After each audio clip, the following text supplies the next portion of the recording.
Hi friends, welcome back to my channel Varaha's kitchen. ఈరోజు simple recipe వచ్చేసి అరటికాయ fry.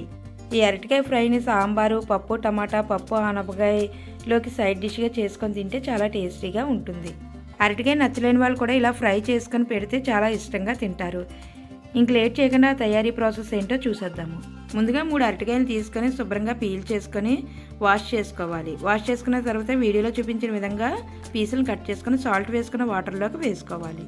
ఇలా అరటికాయ ముక్కలు కట్ చేసుకున్న తర్వాత సాల్ట్ వాటర్లో వేసుకోవడం వల్ల కలర్ చేంజ్ అవ్వకుండా తెల్లగా ఉంటాయి. ఇలా కట్ చేసుకొని రెడీగా పక్కన పెట్టుకోవాలి.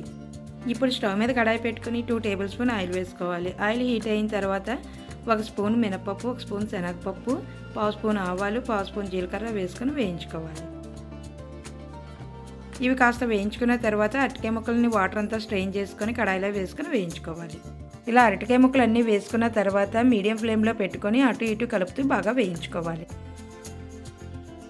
ఇలా 2 నిమిషాలు వేయించుకున్న తర్వాత 1/2 స్పూన్ పసుపు, 1 స్పూన్ సాల్ట్ వేసుకొని లో ఫ్లేమ్లో పెట్టుకొని బాగా అటు ఇటు కలుపుతూ వేయించుకోవాలి. ఇలా అరటికాయ ముక్కలు వేగేలోపు మనం పక్కన మిక్సీ జార్ తీసుకొని పొడి తయారు చేసుకుందాము.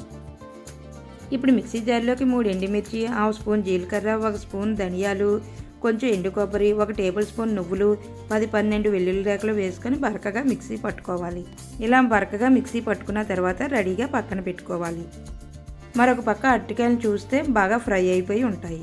ఇప్పుడు ఇందులో కొంచెం కరివేపాకు వేసుకుని అటు ఇటు ఫ్రై చేసుకోవాలి.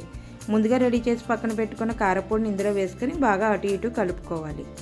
ఇలా మొత్తం అంతా బాగా కలుపుకున్న తర్వాత మీ రుచికి తగ్గట్టు సాల్ట్ కానీ కారం కానీ సరిపోకపోతే అడ్జస్ట్ చేసుకొని బాగా కలుపుకొని స్టవ్ ఆఫ్ చేసుకొని సర్వ్ చేసుకొని తింటే ఎంతో టేస్టీ అయిన అరటికాయ ఫ్రై రెడీ అయిపోయినట్టే.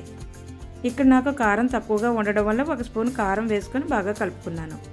అలాగే ఈ అరటికాయ ఫ్రైని మీరు మీ ఇంట్లో ట్రై చేసి ఎలా వచ్చిందో నాకు కామెంట్ చేయండి. ఈ వీడియో నచ్చితే ఒక లైక్ చేసి ఇలాంటి టేస్టీ అండ్ సింపుల్ రెసిపీస్ కోసం మన ఛానల్ సబ్స్క్రైబ్ చేసుకోండి.